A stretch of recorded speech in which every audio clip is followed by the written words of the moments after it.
Welcome everyone to the latest edition of the Get Up and Go Show. This is Anne Marie of The Art of Healing, and today I'm so excited to bring to you somebody I've been wanting to chit chat with for a long time.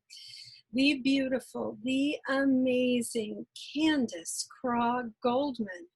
She is the founder of the Beyond Quantum Healing Technique and just a ray of light, a ray of sunshine. And I'm so excited to interview her. So without further ado, I welcome Candace Craw-Goldman. And welcome, Candace, to the Get Up and Go Show. Oh, thank you. It's so great to be here with you. Oh my goodness. So when I first started this show, I said that I wanted to get to know the people that my spiritual teachers and my spiritual crushes. And I have to say that you fall into the category of the spiritual crush. Oh my gosh, I'm so honored. Well, yes. Thank you. I don't know that anybody's ever said that to me before, so thank you. Oh no, it's amazing. So thank you for spending time with me. I know how precious your time was. As a matter of fact, you were one of the first people that I contacted, but because of your wonderful schedule, we had to put it off for a few weeks. So please tell everyone who you are and a little bit about yourself. Yeah. Oh, sure. Okay, so my name is Candace Craw-Goldman. I currently run a website called quantumhealers.com, which is a worldwide directory of alternative healers and energy workers and light workers. That all got started because I used to work directly with the late, great Dolores Cannon. I worked with her from 2008 until her death in 2014. And that's all I did in this world, except for some Reiki and some other classes that I would take on the side, of course. But that was my primary focus, and I supported her practitioners for all those years. But after she died, a lot of things changed, and we became independent, and then just started only supporting QHHT practitioners for a while, and then it became very clear to me that it was time for something new, and I created my own quantum healing modality called BQH, or Beyond Quantum Healing. So that is my focus, as well as the directory and the forum. So we still support Dolores trained practitioners. I still practice her method sometimes. I do other things. And we have welcomed in basically the rest of the world. So it's been great the last few years. We all miss Dolores a lot, but we've expanded since she's passed. Oh, that's just beautiful. I was watching a video that you had put out the other day, and I'm like, oh wow, I'm kind of doing what she's doing, and that she gets together with her other practitioners and chit chats with them and talks about different experiences.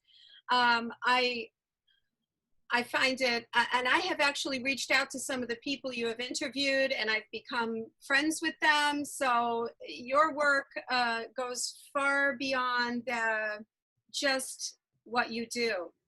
Well, great. And using that word beyond, thank you. Duh. Oh, wow. Okay. It's just, I keep hearing it, you know? Oh, absolutely. Absolutely. So in your daily practice, have you found any more challenges since we've kind of like hit this quarantine, that we've hit this kind of gravitas in general, energetically? What is happening in terms of your practice and your clients, etc.? Yeah, the world's changed for everybody, hasn't it? So let's see. So the way that's all kind of coming back to me is, first of all, I like to mention that I wasn't the only one, but there were a number of friends and colleagues, but myself included, who right around, the time after Christmas, coming up to New Year's, just after New Year's, we all started kind of, getting kind of itchy in the, it's like, what's going on? And we would talk about it. It's like, what is this feeling that we're having? What is this feel? What's coming? What is it? And we, and many of these conversations were private ones. Some of them were on shows such as this. But I remember talking with Allison Coe in January, and it was like, all I know is whatever it is, it's chaos, and it's just chaos. So my first thought is that many of us already felt exactly what was coming, even though we didn't know what it was. We felt it. And I said to you before we even got started, I'm generally a positive person, so I have to really think about the words to use here. But we've moved from the virus chaos to the riot chaos. And here in the first part of June, and what I am almost certain, and again, I'm a positive person, so I can still see this turning out amazingly well. We're not done with the chaos. And even if we get through the riots, I believe there's new kinds of chaos coming. And some people might think of that as thinking negatively. And I would just have to say that, I tend to be a realist, even though I work in this woo-woo world. I'm actually quite practically minded. And I still see it coming. And I think that is why we're here. That's why we're here. We're here because this chaos is coming, because it's really, I hope this is the thick of it, but I don't know. Because it's quite violent and scary right now. My own personal world has really shifted. I just finished talking to you that I'm trying to get extra help here because I'm now the primary caregiver of my dad, 89 and COPD and upstairs doing crosswords, but I need some help. Yeah. I mean, that's one thing where you and I are very similar. We're in that stage of life where we are the caretakers, not only of our own personal families, but of our parents. Because I have my 94-year-old mother who lives with me. And the reason why I do these interviews at 2 in the afternoon is because that's when she sits down to watch her soaps and she takes a nap. So I feel okay that I can come up here and leave her quiet down there and be able to do some spiritual work and some healing work myself in this time. Now, detaching from the current state of affairs, for me personally, having my mother, who was never really that close to me, come into my home has been one of the biggest personal growth experiences that I've ever had. How has it been for you to bring your parent into your home at this stage of your life?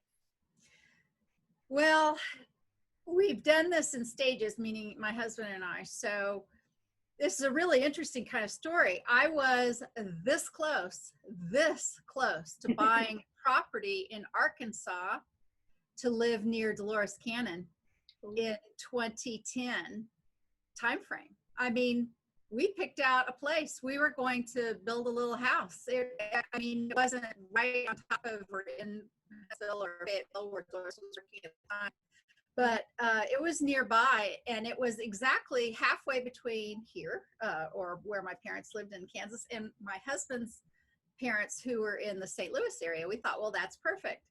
And then, of course, that was not perfect in a lot of ways. Right as we were making the decision, my mother fell and broke her hip. And we were in Texas, and I realized the daily thing I had to do to take care of my mom, and even if she had care, being 4 hours away wasn't going to work at all, right? And my parents were older than Tom's. So we showed up here in 2010 so that I was already doing this kind of with my mom. Now, not in my house. Dad was in his own house with mom until just in 2016, but I was quite involved with their day-to-day life with a little bit of help. Then Dad was on his own after that, and he was doing pretty good up until I all this happened, and I really started paying attention, and I knew that he just couldn't do that anymore. So I brought him here. So now that he's here, he and my mom are so different, so different. Mom was very talkative, very needy, and actually would call me and say, you know, I'm lonely. She had a caregiver and my dad. She would call me and say that she was lonely. And it was sad for me because I know she wanted more of my company than I could give her with all of my own responsibilities. Dad was never like that. He's less needy, less talkative, and now he's with me full time. And it's so interesting. It's like keep thinking what my mom used to say, I miss you. And so I had her in and out, but I have him now completely. And I've been running the other end of his stuff for a while, you know, the finances, the bills, the home things. And it's a full circle moment, isn't it? It really kind of is. And his memory's going. And so I try to keep reminding him of some things, and mostly it's a blessing. It's amazing. And I'm very blessed to have a husband who's completely supportive of this, and it's why we're here. You know, it's why we're here. Not for a moment has my incredible spouse done the side eye about a very big, very loud, sometimes kind of crude and messy father-in-law showing up and sort of camping out in the family room, you know, watching. His thing is Jeopardy and Wheel of Fortune in the afternoon. And yeah, that's the, you know, from 7 to 8 every evening. Yeah. It's like religion, you know. Yeah. Same with my dad. And you know, we just never had the TV on. It's so weird to have the TV on. I'm like, that's TV. And that's been really weird too. And I've been sort of, you know, I'm sometimes in the other room and I'm hearing Jeopardy and I'm like, But what's weird for me, Anne-Marie, is some of the questions, because some of the questions are so, I mean, they're so, it's where you realize that everything's connected and this really is a game and there's all this stuff going on. I mean, there will be some questions about, you know, what's the virus that plagued Africa in the 1990s? You know what I mean? It was like, there's so many questions, even the repeats, even the show repeats have these prompts that have my little radar going off.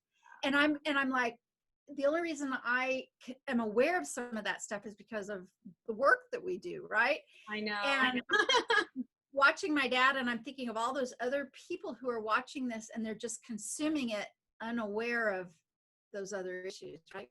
I know. And I run into that with, well, not just my mom, but my oldest son as well.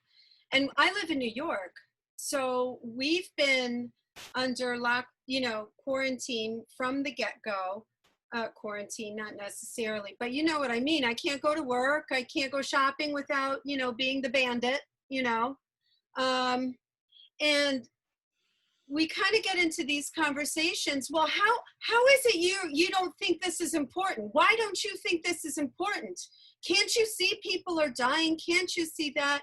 Mm-hmm. And I have to just we've had quite a bit of conversation, that's putting it politely, around the house. Does your father, you know, we're very similar. You know, I can assume that you don't sit there and keep too quiet about things, but, but, not my nature. Does your father, is he open up to these things, or is he like my mom's generation where you listen to the big black box and you listen to the governor there, and you listen to the authorities because that's the truth? Let me thank you for this question so much, because I'm getting ready to talk about something I don't think I've talked about yet at all, anywhere, as it regards, in this regards, at least not publicly. My father was a fighter pilot in Vietnam when President Johnson was our president, when Robert McNamara was the Secretary of Defense. And my father saw things I'm sorry, I'm getting goosebumps. My father saw things in Vietnam Oh, that he could not understand. oh, I'm getting it. I'm getting the energy. I shake when I get energy. I'm so sorry, sweetheart. That's all right. Woo! He saw things, and you know, as a young person, especially as a child, I had no context. As I got older, it just seemed sort of like the ranting of somebody, of a very opinionated man. I knew he was very patriotic. I knew he was a guy with a big heart, but you get him to talk about certain people in certain situations, particularly about the Vietnam War, and I just didn't understand it at all. I mean, I didn't understand it until fairly recently. And then my dad's radar was all over the place with the last president, not this one, last one, and saying some things and some of his own intel that he had from some of his, military and intelligence and pilot days. And he had some things to say, and it still seemed a little bit like the ranting. And I have to tell you, my dad saw shit, and he called it out, and he called it out, and he still couldn't explain it. So my dad saw that. So even in his, I have diminished mental capacity. His short-term memory is quite affected. Some of his long-term memory is starting to slip too. The man will be 90 coming this fall. He's like, yeah, I know. I mean, I know. He didn't know the depth of it all. He still doesn't. But he knew that there was deception from the highest levels of our leadership in the world, and he never could explain it. So when I talked to him a little bit about some of the stuff that's going on, he has context for that going back 40, 50 years even. So he understands it better than, let's say, other members of my family, even though he has not all of his marbles left, but enough of them to function. Okay. Oh yeah, yeah. Well, my mother is a child of World War II. She was bombed on by the Germans and the Italians, and unfortunately, she's at the other end of that spectrum. She was indoctrinated completely to trust the authorities, to trust the church, to trust the priest, to trust the religion, to trust the doctors. And then she birthed me, and I'm like, don't do what they tell you to do. Don't take that medicine. Why are you taking that medicine? Well, he said I needed it. I was like, I don't care what he says. He's wearing the white coat. Yeah, I know. So anyway. Well, my mother was German. She was a young German woman who, listen, one of the things that makes my blood boil right now were her stories and her escape stories and her persecution stories, first by the Russians who were against the Germans, and then later by her own, by the German government itself. She was forced to wear a Hitler Youth armband. She was forced. The whole family, at one point tried to commit suicide together. And actually, my mother thwarted that because they didn't see any other way out. These are German people. And let me tell you, from the first part, and this is the part that, both my parents set me up for this time in a very big way. Sure. My mother said, in the family history then, young German girl, she was born in 1927, just like you just said that he was a charismatic leader, and the people who were spinning conspiracy theories at the time were saying that Hitler dude, he's got some nefarious goals, and the majority of them are like, oh no, he's just a very charismatic leader, and he's got the Germans' best interests in mind. And I grew up with those stories, so I grew up with a very sensitive bullshit meter. And my bullshit meter has been like all over the place. And for me, it's been the hardest to deal with the spiritual community people who seem to be splitting a little bit. And there's the ones who are, everybody's important, and which is true. And don't even look at it, which I have a problem with. That's what happened, and that's the German side of my history, the stories, the people who are like, oh no, that can't possibly be happening, right? And yeah, history repeats itself. And with the astrological things going on, have you paid attention to that? I heard that we've got a convergence tomorrow. It's going to be, what is it, Friday the what? I don't know what day we are. Friday the 5th of June. We're recording on the 4th of June. So we've got some hell of a convergence happening tomorrow. Yeah, I think I read somewhere that there's a Buddhist suggestion that whatever you focus on tomorrow, so I don't know when you're playing this, but whenever you focus on the 5th of June, you will be giving 1,000 times the energy to 1,000 times. Well, then I'm going to focus on a man. That's what I'm going to focus on tomorrow, Candace. Oh my God. I plan a very special day myself. I mean, I saw that and I went, I'm gonna have me a nice day of focus on. You get your kids around, get your grandbabies around, and sweetheart, don't even say that to me. They're in California and they're getting ready to move to Japan. Oh, well, get them on Zoom, get them on the phone, and connect with them. We're all experiencing this cutoff. Yes, we are. I mean, we're all experiencing it. And where in New York are you? Where in New York? I am in the Hudson Valley.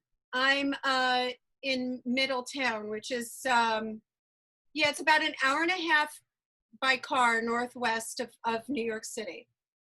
I used to live in near Syracuse, a place called Baldwinsville. Not too terribly. I mean, we would go to the Finger Lakes, and I was there for a while, but not that long. It was a little more than a year only, but I enjoyed living there. But I tell you what, I haven't put a mask on yet. I'm very happy to be in rural Kansas. Very happy. I haven't had to do it yet, and I'm even taking my dad to the doctor tomorrow. And I asked, I called up this morning. I'm like, okay, what are your rules? They are imposing rules upon themselves, but not on us. Well, that makes sense. I mean, that's the way it should be. Thank you. That really makes sense. If you're a provider of a service, you protect yourself. You should not have to impose anything onto anyone. You are not taking into account the intelligence of the general population. You are not taking into account the common sense. You're treating everybody like children, like people who can't make up their own minds when you impose these blanket laws. Yeah. Oh! It's a little crazy. I yesterday, I don't ever eat fast food, but my dad, my whole thing with dad is he's skinny as a rail. I get any kind of calories I can into him, and he likes fish and chips and likes Long John Silver's. And yesterday I drove through Long John Silver's to get him some fish because I happened to be in town. And when I set the order, and then the woman, opens up the window and she looks at me, and she wasn't wearing a mask. And it's the first time I'd seen it. I just went, oh, you're not wearing a mask. And she had this great big old smile. And she said, damn straight. And I was like, oh. And we went like this, and we fist bumped each other. And I remember thinking, I've never made such a big freedom. We're in this together. Maybe things are getting better connection at a drive-through window at a fast food place ever before in my life. Beautiful. And I'll say it, beautiful Black woman with a great big smile, and I just thought, and I wanted to like savor that moment. And I was like, I wish I could just beam this moment to the world, because if you just let us be, I think this is where we will naturally go. It's the meddlers who are making it seem, I think, a little something like it's not. I mean, we're in a time of interference. Yes. We're in a time of energetic interference. We're in a time of literal interference, yes. Metaphysical interference. Um, but our job is to hold the light. Yep. And our job is to focus on the positive, which brings me to the whole point of this show. And it was because I love you, Candace. I'm seeing you I shaking. can't even wait. What is she gonna say? You're so cute. Okay, so this show is titled The Get Up and Go Show because I was in such a funk. I wasn't doing my hair. I wasn't doing my makeup. I was sitting at home in sweats and I felt like shit. And I said to myself, I said to Spirit, I need to do, where am I going to get? I got to get it from within. So Spirit just went, okie dokie, boom, boom, boom, boom, boom, boom, boom, boom. And within half an hour, I came up with this entire platform. So my question to you, my sweet, beautiful light that you are, what do you do, especially now in light of our recent just conversation? What gets you up to go? What motivates you, my dear? Oh my gosh. What brings you joy? Because we need to focus on our own personal light, sweetheart. That's what we got to do. Well, it's kind of, I think it might be twofold. So one is directly connected to my connection with Gaia, the planet, the elementals, earth. Everyone out there may already realize this, but suddenly growing a garden is an incredible, new, very popular hobby. I've always grown things, but I went to town and on the vegetable setting out earlier this year. And I know how important it is to really understand what's real, which is sometimes to get away from these boxes, these machines, these connections, and get my hands in dirt and be in the sun and feel the actual sun and remember my biology, and put my body on the ground and mess with my horses and feed my chickens and do stuff outside, which I love so much. And there's this thing, Anne-Marie, I started feeling it as a child, and it wasn't until I had a session of my own, one healing session of my own years ago, maybe 2009. And the question was asked by my facilitator, why did you decide to be human? And my higher self picked out this memory. She said, well, she's been human lots of times. She likes this roller coaster ride a lot. She's done this a lot. There's all these people who are like, I've only been human a few times. Like, no. This one's gone back for the ride over and over and over and over again. That's me. There's one particular thing that just makes my heart sing more than anything. And it is this, it's the smell of like flowers, yes, but sweet grass. And a soft breeze that goes across my face. That's just the right temperature. And there's this thing that happens when that caress comes across my body that has happened to me lifetime after lifetime after lifetime after lifetime after lifetime. And so I get that when I go outside often, and I remember that, and I'm constantly reminded of that. But there's something else too. So I have to, there's something else that just gets me very, very excited, and that, of course, is my work with PQH and assisting people not only to become practitioners, but the work of PQH, the understanding of the energetics and everything. There are still new people waking up all the time, even though I've been doing this work for so long. The last couple years, but of course, even since March or so, when people have started to figure out how they need to stay connected and continue working and everything. So there's a whole new set of people who are finding this work, and people get so excited, and I get feedback from these people that is just so sweet. And as much as I enjoy speaking with very experienced practitioners and adepts like you and others in the field, my favorite thing by far is the newly awakened person who wants to help and really really wants and thinks maybe they need to do all this work or all this study, or they couldn't possibly, or they're way too far behind.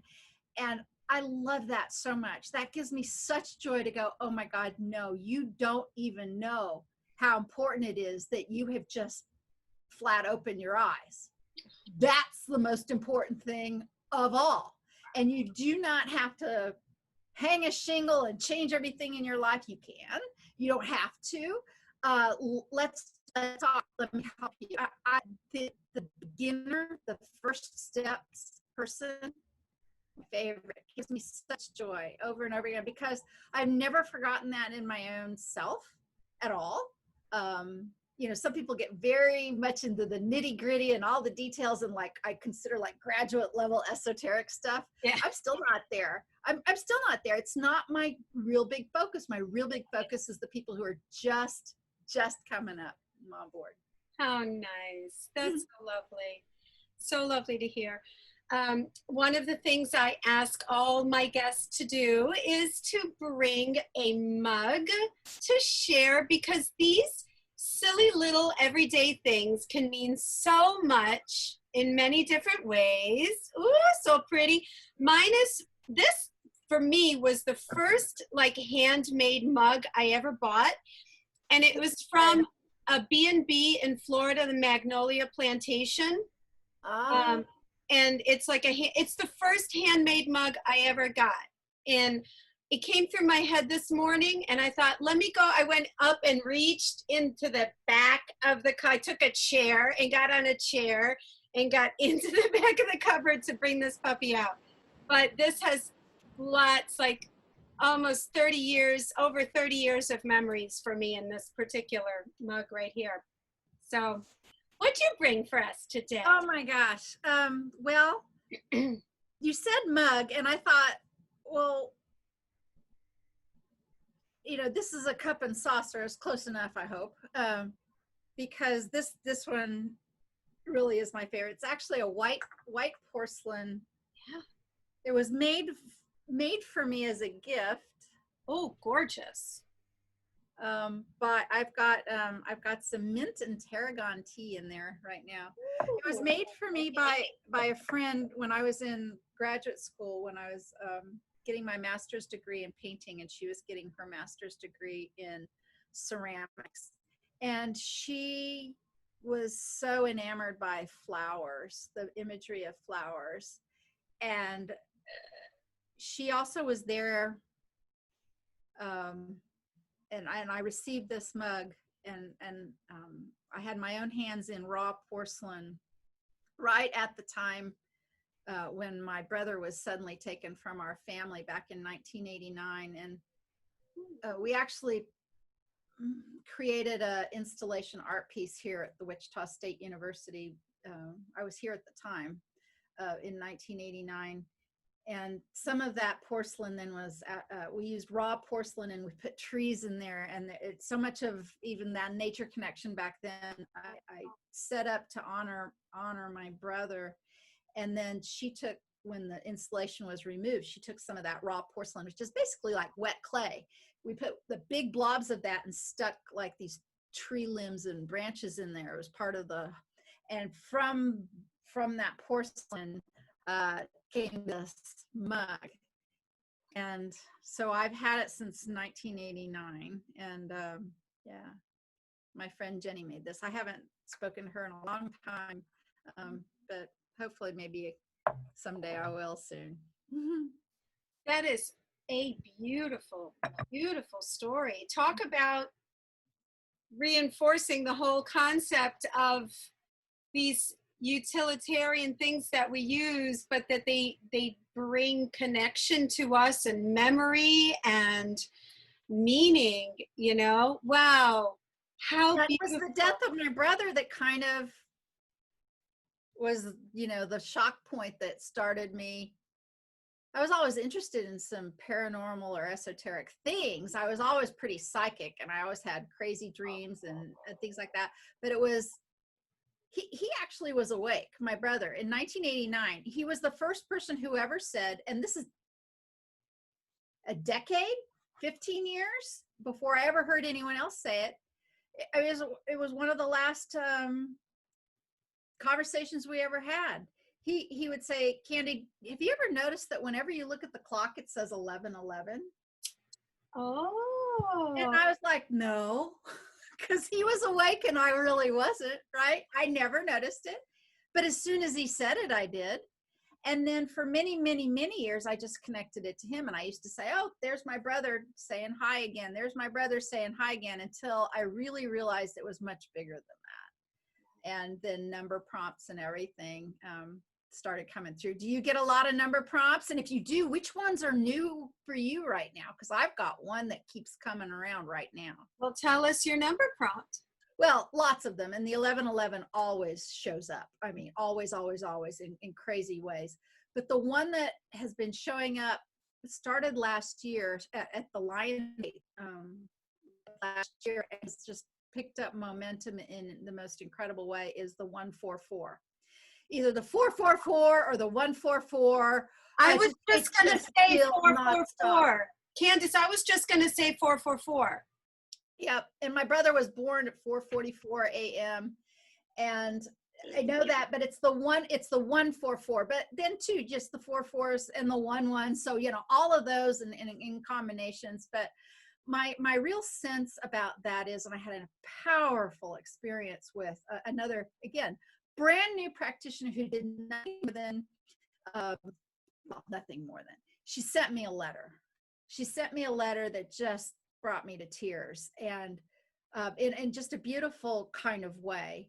She was just starting out, and she just wanted to say how it changed things for her and brought things and understanding, and the number prompts all over and all of that. And I asked if I couldn't call her and thank her in person rather than just say thank you in email, and she said yes. And we started talking, and all the number prompts were happening, and she was like, oh my God, that's so interesting. I mean, it was just amazing, and anyway, some of what she was talking about, I was talking about, and I was getting people texting me at the exact same time, was the concept of the 144 being a prompt of original source energy.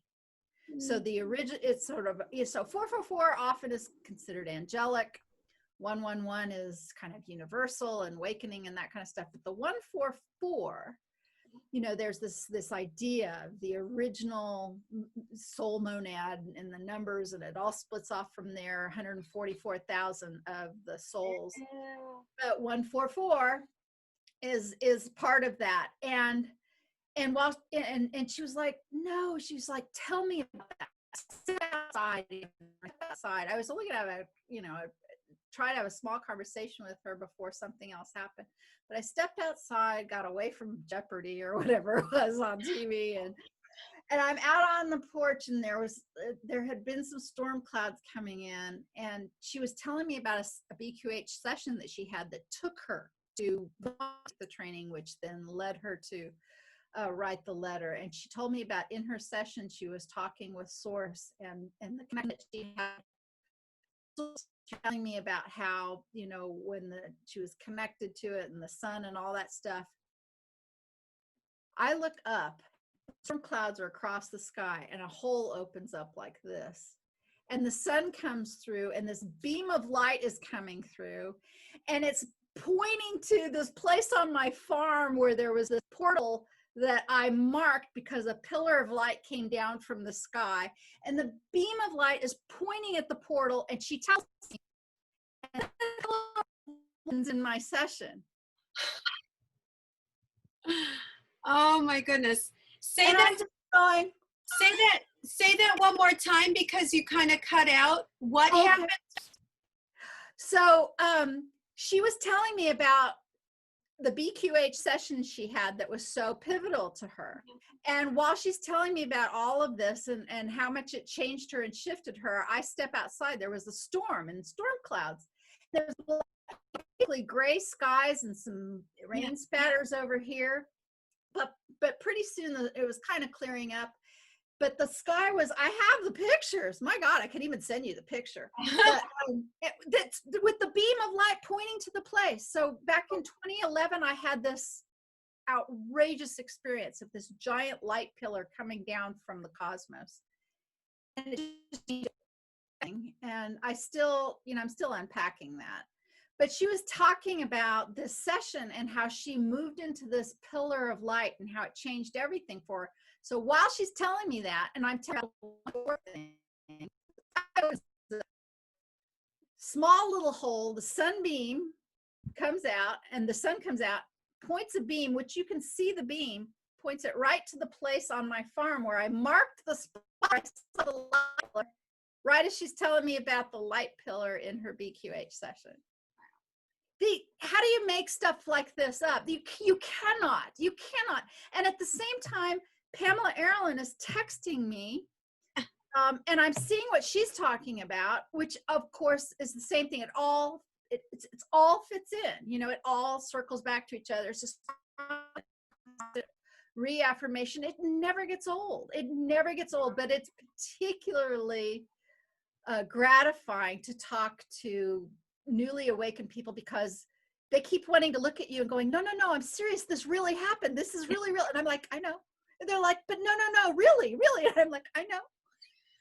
Yeah, we're kind of like getting used to all these really supernatural experiences that happen to us. And then, I've been saying I've been surviving on synchronicities. Like I'll jump, like I'll be on one synchronicity and then I'll jump to another one and enjoy that lily pad for a little while, and then jump to another one, enjoy that lily pad. So, I totally get it. Well, Candace, this has been so much fun. And thank you for spending time with me. I know it's very precious. So if people want to get in touch with you, where can they find you? Oh, well, the absolute best place to find me is quantumhealers.com. On quantumhealers.com, there are, there's buttons at the bottom that take you to our YouTube channel, etc. I'm pretty active on Facebook, and but the quantumhealers.com page is where most of my stuff is, and the best place to find me. So right. I just have to thank you so very much for inviting me to be here and to talk with you. Connections like this mean the world, and your bubbly joy and energy and willingness to reach out and talk to different people in this community, it's just such a joy to see, and it's so nice to know that somebody else is going through what I'm going through. And I just would like to point out that it's 1:44 p.m.